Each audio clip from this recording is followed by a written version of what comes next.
Welcome to the Small Business Sisterhood podcast. I'm your host, Pepper Makepeace, an online business strategist for female solopreneurs and side hustlers, and founder of the Small Business Sisterhood, an online membership community serving small business owners in the first stages of business. Join me as I go behind the scenes with female entrepreneurs, revealing the struggles, strategies, and inspiring stories of these amazing women. If you're interested in connecting with like-minded women, learning effective business strategies from the experts, and being a part of a mastermind group that helps you grow your business, check us out at smallbusinesssisterhood.com. Today we're talking to Erica Lerman of Online Empire Building.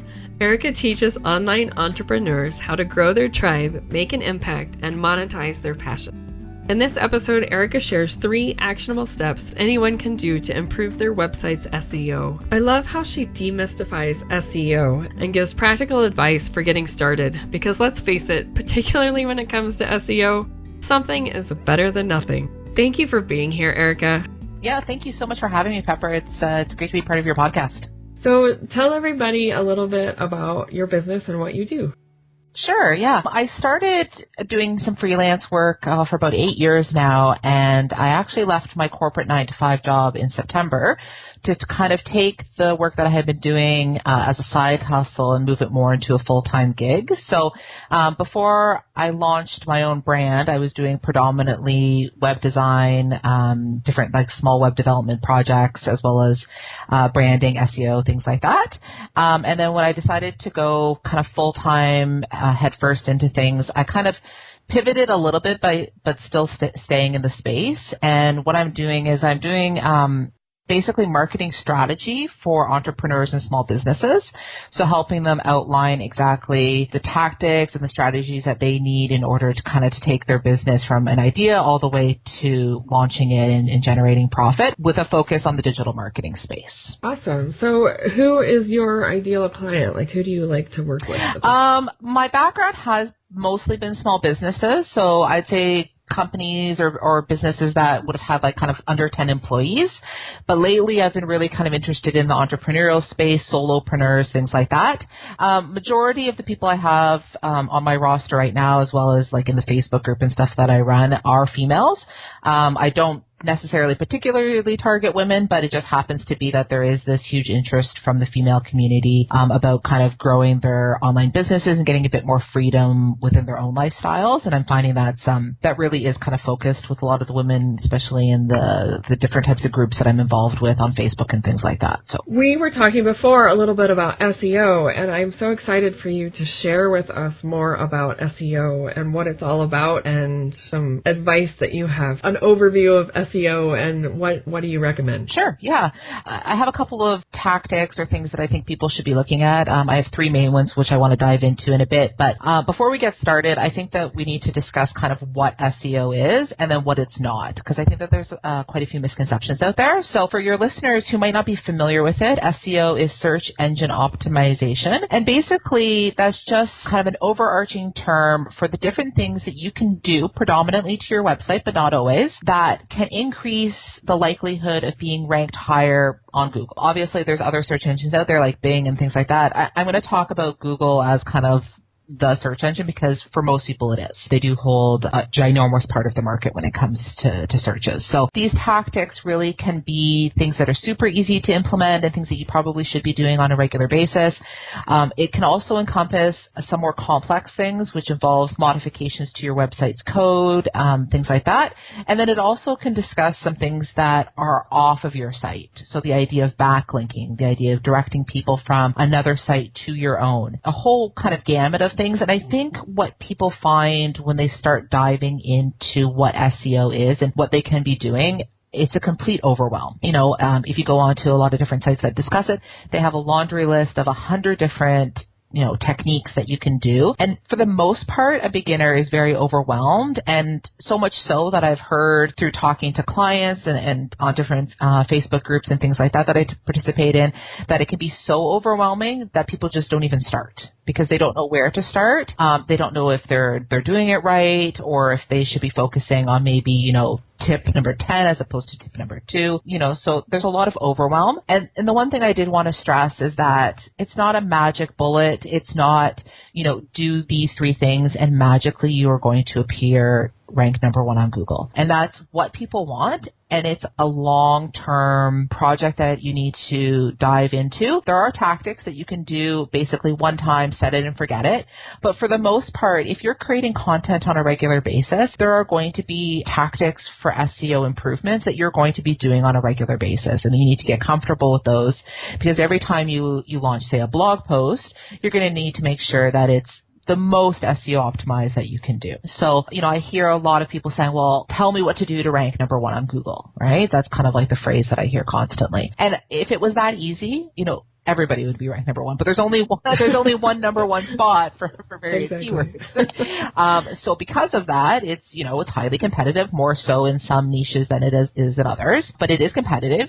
For the most part, you're not the only one out there in your niche or selling your product. You're going to have other competitors. And you need to do things in order to kind of like jostle your way up in the rankings. So I kind of came up with 3 ones that I think are pretty understandable for an audience who obviously are listening to us, because we can't show our screens and things like that. Just to clarify for everybody, especially the people that are overwhelmed, my understanding is SEO is not, and you kind of touched on this a little bit, but I want to kind of understand it a little better about SEO not being a set it and forget it kind of across the board. Once you're number 1 on Google, if you ever do achieve that, then you're set for life kind of thing. My understanding is kind of a living, breathing process of getting highly ranked and then staying there. Would you agree with that? Yeah, absolutely. And the reason being is because if you've optimized a particular page on your website to rank kind of number 1 for 1 or 2 keywords, and you get that, that's not to say in 6 months that your competitor is going to tweak their website or make improvements, to their own web pages that could then bring them up to the number 1 position, right? So you're always going to have people out there that are wanting that number 1 spot from you. The other consideration is, when we're talking about Google, is that they release changes to their algorithm, the way that they rank websites, every so often, right? And there's no set schedule, but if you're looking at it kind of on an annual basis, they'd approximately roll one out every year. And they go by various names, and people might have heard the term penguin in the past, which was a really big one. And any of those rollouts that Google does is going to influence your ranking. And it could be for the better and it could be for the worse. So, as in the past example, when they've rolled out things, it had to do with where links were coming from, right? So they did a big one a number of years ago, which said, if you have a lot of links that are coming from questionable websites, if you're purchasing links and things like that, we're going to be penalizing that source so that any of the links that you get from there now don't qualify. And so what you saw happen was a whole whackload of websites that were ranked quite high for quite a long time, all of a sudden, falling well below the first page results because of that. Wow. Yeah. And what we're going to see too is in January, I believe, we're going to see a big rollout of some kind of changes related to mobile usage. So there's been a lot of talk recently about penalizing websites, the mobile versions in particular, that have a lot of intrusive pop-ups. And it hasn't been actually outlined by Google 100% yet, but what does intrusive mean, right? Is it a small pop-up in the lower corner? Is it one of those kind of full-page mats that people see? But at the end of the day, Google's saying we want to make sure that people's experiences are as best that we can provide. So we're going to penalize those websites that don't have that optimal experience. So definitely something to consider, because a lot of us, especially in the blogging world, we use those pop-ups to either sign up for newsletters or to give away freebies to get people onto our lead generation lists. So definitely something to think about come the new year. So. Well, thank you for clarifying that. I appreciate that. No problem. So I kind of came prepared to talk to you today with 3 main points.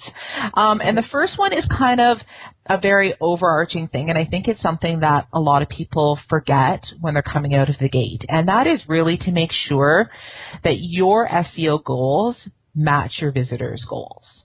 So when somebody is searching for a particular keyword and they land on your page, you want to make sure that whatever they're searching for that gets them to your website, to your various web pages, whether it's a blog or a sales page or something like that, that ultimately you're going to take that visitor to convert them into a purchaser. Unless you're just, plain old have like a hobby type blog that you're not actually monetizing, majority of your listeners, I'm presuming, are going to be selling a physical product, a service, a digital product, whatever it may be, that you want them to purchase. So, as an example, if you're selling, say, a video course or a video series on prenatal yoga, and you've written this awesome blog post and ultimately you want the person to purchase your video series, well, then you need to consider what the blog post topic is going to be about and whether or not that's going to guide your visitor into a purchaser, and then what those keywords in the blog post need to be in order to make sure you're getting people from Google search results onto your blog post. And they all need to tie together nicely. And I think that really happens when, as the writer, the content developer, the web designer, whomever is doing this work, needs to sit down and be cognizant of things at the get-go, right? You want to make sure that they're all like tied in nicely together. So, right. That's definitely something to think about. I hear one of the questions I get about keywords from customers, from myself anyways, is kind of like, how many keywords should I be focusing on? Where do I find them? You can kind of have, there's a few different tactics and techniques for coming up with your main list. I'd say for the beginner, you should probably be focusing on no more than 5 keywords for your overall business, because one, you're going to get inundated. You're going to feel overwhelmed by the number of keywords and trying to figure out, okay, I need to write now like 10 blog posts a week in order to capitalize on everything. Whereas if you really say, okay, I'm going to focus on these 4 or 5, really profitable keywords, I'm going to build my pages and my blog posts and the content around these. I think that's a pretty solid strategy for for beginner content developers, and also people who are solopreneurs, right? I understand that most people are, doing stuff by themselves, basically. So to clarify, you're talking about 5 keywords that you use across the board on your website, including blog posts, including pages, that kind of thing? Is that what you mean? Yeah, so, kind of getting back to that example about the prenatal yoga series, right? If that is your product, kind of coming up with ideas or keywords that would ultimately get a visitor who doesn't know you to your website to purchase those. And that could be, for example, like, maybe prenatal yoga itself, or prenatal exercises for beginners, or something like that you'd really focus on. Right. And that's not to say that your other content on your website can't be about different topics. For example, if you're really into yoga, maybe prenatal is just a subsect of it.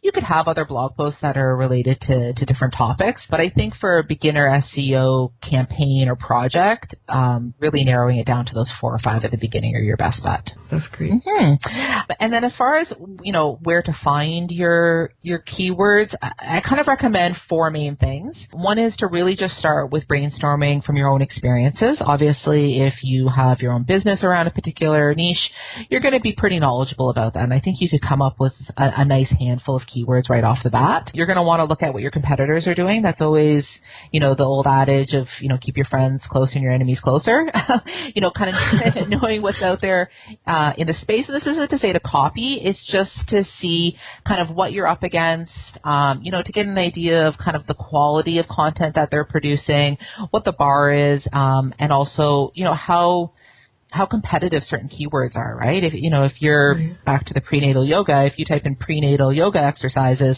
and the top 3 competitors are extremely well known, have been in the business for years and years and years, you're going to have a lot harder of a time competing with those keywords. So something to consider. And then probably the most common keyword tool that people know about is the Google keyword tool, and that's kind of been rolled into AdWords now. Basically, if you've never used it before, you're going to create a Google AdWords account. You do not have to pay for the ads. You can just, set your budget to 0 and unpublish the ads. But having that AdWords account lets you go in and use the Google keyword tool. It'll show you what the bidding is like, the competition levels. It'll give you some ideas for some new keywords and things like that. And then the last tool that I like to use anyways, in this kind of overarching, I think it's especially good for people who are a little bit more on the kind of cutting edge products or services, and that's Google Trends. And you can just Google Trends, and it'll pop up, and it'll show you kind of a historical overview of keywords that have been popular. Obviously, you're going to see rises related to things that are in the news, or if you're around Oscar time, then searches related to the Oscars, for example, will increase during that time and things like that. So I have a quick question.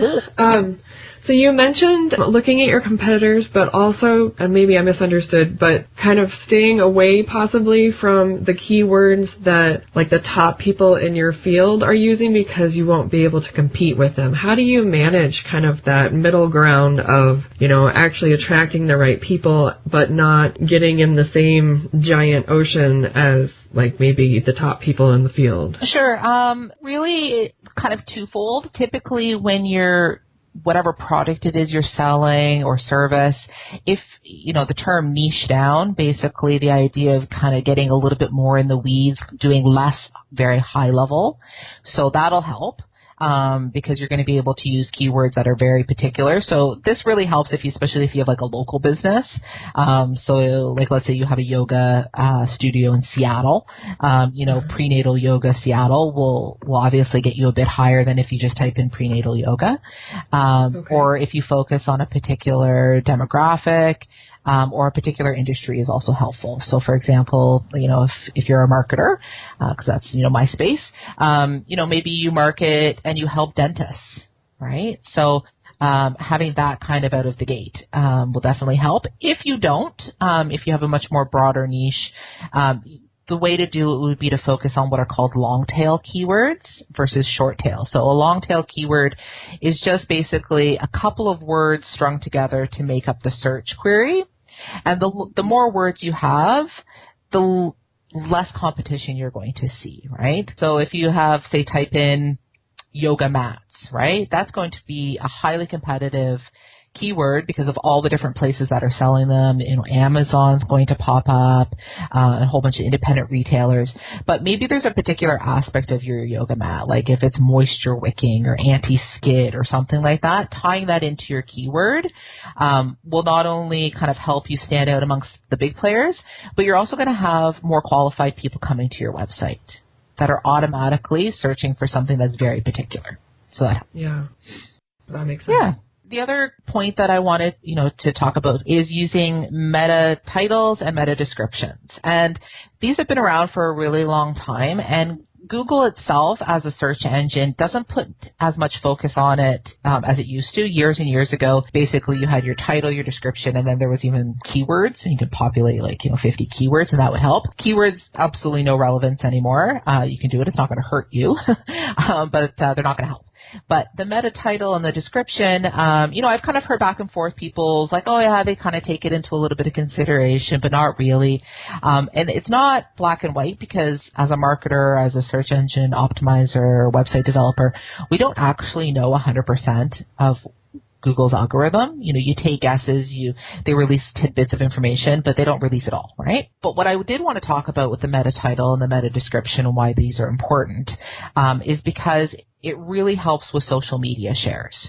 So for those of you out there who are WordPress users, basically the meta title and the description are going to be found in the back end of your page or your post.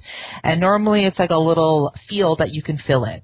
And what that is that when you type into Google or when you share your post onto Facebook, the meta title is the title that you see, and typically on Google search it's in blue. And then the meta description is that little snippet of text, like 100 words or whatever it is, underneath that kind of talks about what's on the page. And typically by default, the meta description is the first X number of characters out of your blog post. And sometimes that can be okay, but for the majority of time, it makes no sense when somebody's reading it. It could just kind of be like an intro sentence or really has no overall context because you really kind of need to read a little bit farther down the paragraph. So what I always recommend is making sure that the title of the post or the page as well as the meta title are catchy. they're attention getting, they're enticing people to click on it, and they're informative. And this can be a hard thing to request of people because it does take some time, brainstorming, kind of going back and forth with some different title ideas. But then the meta description, what I want people to do is I want people to take, a few seconds and just type out a sentence or two about what your post or page is about, right? And envision that being on the first page of Google and people reading your post title and then skimming underneath, and will that meta description entice them to click on it? Really, it is. And the reason why it's awesome for social media too is because when you share onto Facebook, or if your post gets shared around Facebook, that little snippet gets attached to, the image that's been shared with your post as well. And it's much more enticing for people to see and whether or not they want to click on it, right? That's what your goal is, right? For people to go to your website and check out your products or services and learn more. I think that's awesome. And I think, if everybody thinks about if they do their own Google search for whatever they're looking for and how you really qualify, at least I know in my own experience, if I'm looking for something specific that I want to buy, I really have to, weed through the stuff that comes up on Google and make sure that it is even in the realm of what I'm looking for before I will even click on it. So it sounds like a really important thing to do. You could be ranked really high, but if that description, and correct me if I'm wrong, but it sounds like if that description isn't helpful or, enticing, like you said, then even if you are ranked high, you're not going to get clicked on because people don't think it's relevant. Is that? Yeah. Or if let's say you're ranked kind of middle of the page, if you're coming in at, say, position number 4, and your description, you haven't tweaked it, you haven't made it more enticing to click on, and then you're hopefully you're going to have people being like, oh, that's more interesting, and then over time, the more clicks, and then Google starts to recognize, oh, more people are going to this page, it must be important, people must like it, and then it's going to start moving you up in that rank as well. And the one thing, which kind of reminded me there when you were making that point was, I would recommend for people, especially if you're new to this game, is, when you're doing your own Google searches, if you're on Facebook, and I do this myself, if you see something that you really like, whether it be a catchy title or a great way that somebody has crafted their meta descriptions or great images that people are using for their blog posts, I just take screenshots and I keep them in a folder and I kind of go back and reference them later and kind of say, oh, I'm coming up with this new blog post on this topic. I'm going to take a look what kind of people have done in the past. What kind of made me like that? Was it the colors? Was it the use of real life images? What was it that kind of spoke to me? And then, trying to use similar aspects in my own images and things. Yeah, that's great. Mm-hmm. Well, I just had another quick question about, it wasn't really a question so much as a thought.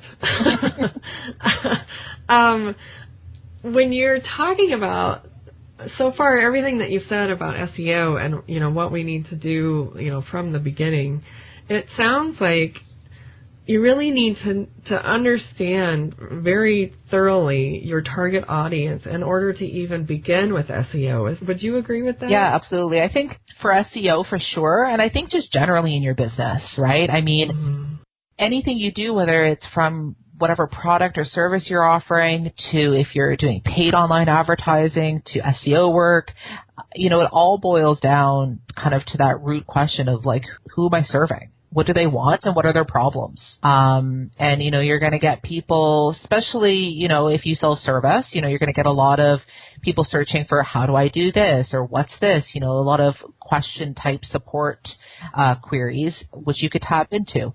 But that comes in hand with knowing who your audience is and figuring out kind of what words they're searching for too, right? And, part of that can come from online research. You can participate in groups. There's Quora if you're more in the business space, Reddit forums and threads, or if you're already doing some consulting work, listen to what your customers are saying. Listen to the words that they're using to describe things because, and I think this is especially the case, I don't know if you've experienced this, Pepper, but, as a marketer, I'm used to the jargon. I'm used to crafting my own online searches in such a way because I know the terminology. But when I have my own client and they're asking me something, they don't know what words to use, right? So they're using I'm doing air quotes, but more layperson terminology to describe what their problem is, right? And kind of trying to understand and gear your blog post towards that. And that may be the case, especially if your audience is very new to a topic, right? If you're targeting more advanced users, obviously things are going to be a bit different. But if you're talking to, new bloggers or, newly pregnant ladies or people who are new into gardening, I mean, they're not going to know all the terminology. Right. So. Absolutely. Mm-hmm. So would you say that keywords come into play in that little bio section, like on Twitter or on Instagram? Like, does that? It's not going to impact from crawlers, going through to kind of improve your own website. Should you be using keywords that resonate with your audience? For sure. Especially on the little bios that only have, 50 words or 20 words. You want to make sure that it's very clear what you do and how you help people or who your target audience is and things like that. I know in mine, I have emphasis on entrepreneurs and, kind of growing people's passions and monetizing things like that, which I hope resonate with people. But, it does need to be pretty clear. And, it's an interesting one because I see this on Instagram a lot, where people have businesses, but then and they use their Instagram feed for their business, but as kind of like one of their very few allotted words, they highlight what city they're in and the fact that they have 3 kids, which is great, except does that actually impact your end user or your ultimate customer? If you do feel like somehow, you need to connect and maybe you're selling it to moms or you have a bit more of a local presence in a particular area, then great. It makes sense. But I think that you need to be really cautious when you have these really small first off, you only have 3 seconds to grab people's attention. And then you have a very limited number of characters to use those wisely. Yes, absolutely.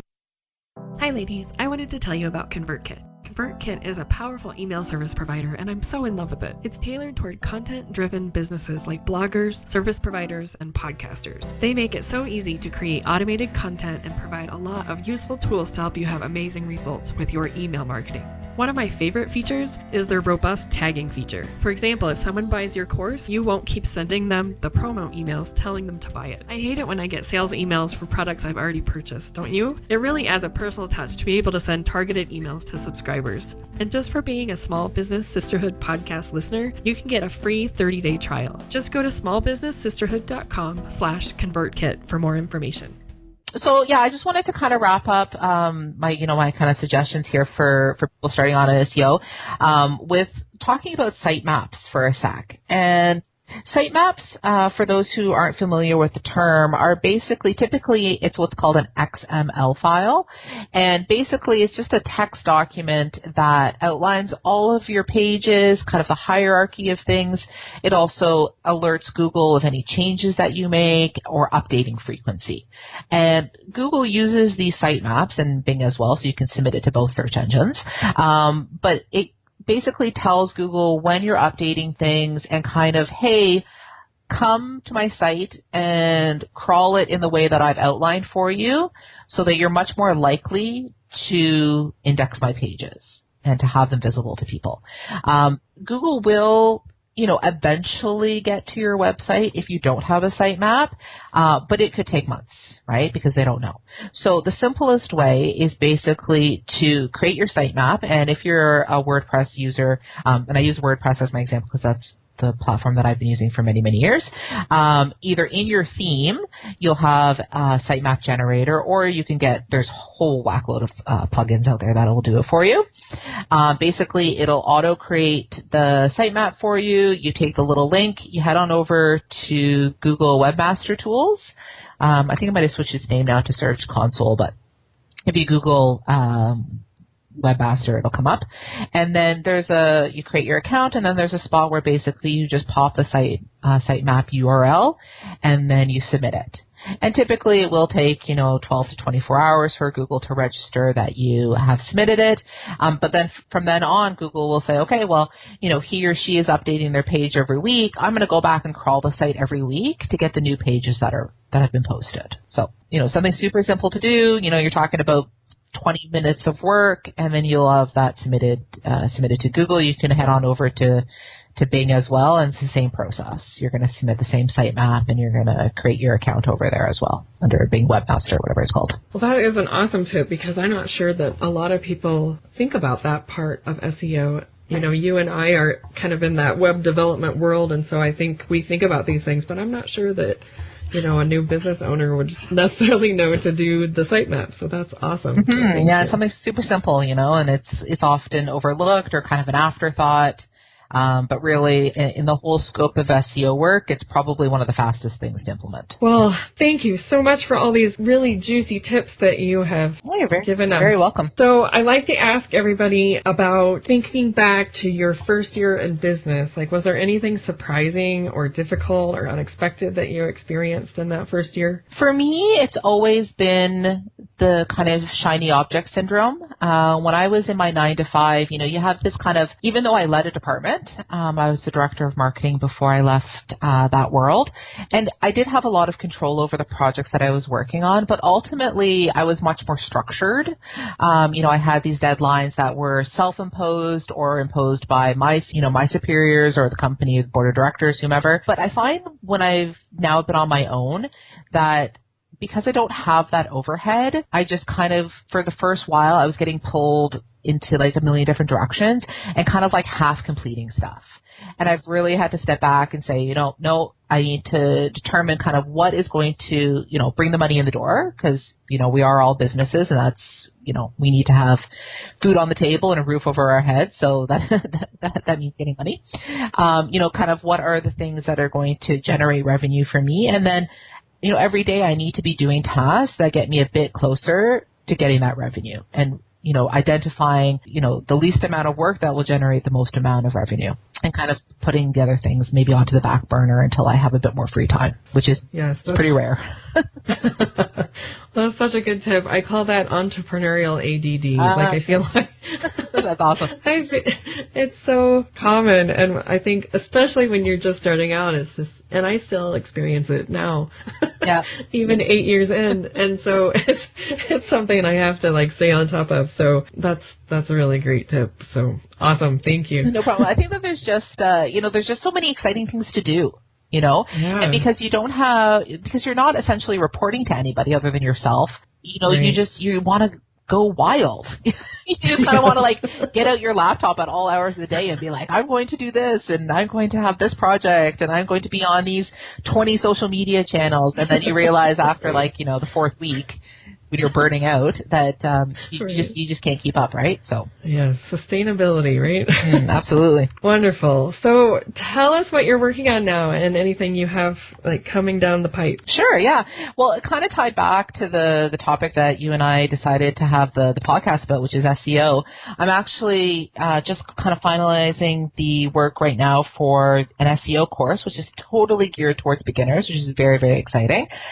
Really kind of helping guide people step by step and understanding SEO, and then it's going to be a video-based course with some PDFs to supplement it, but really showing them, you know, go here, go there, click this, click that.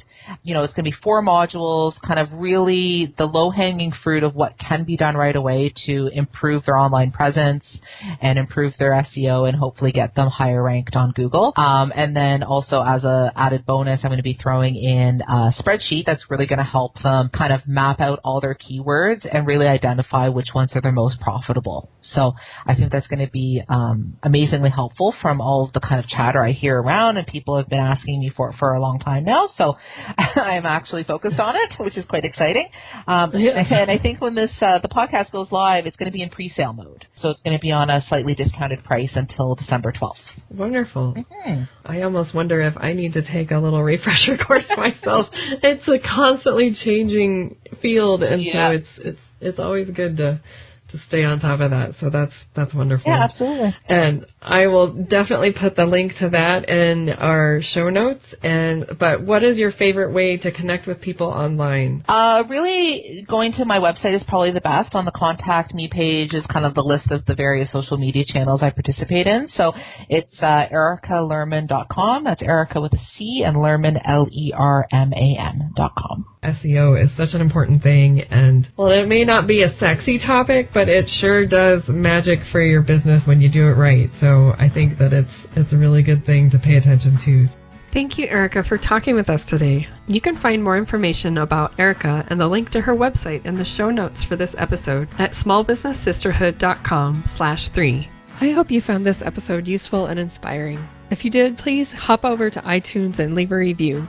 Thanks for listening. Catch you next time.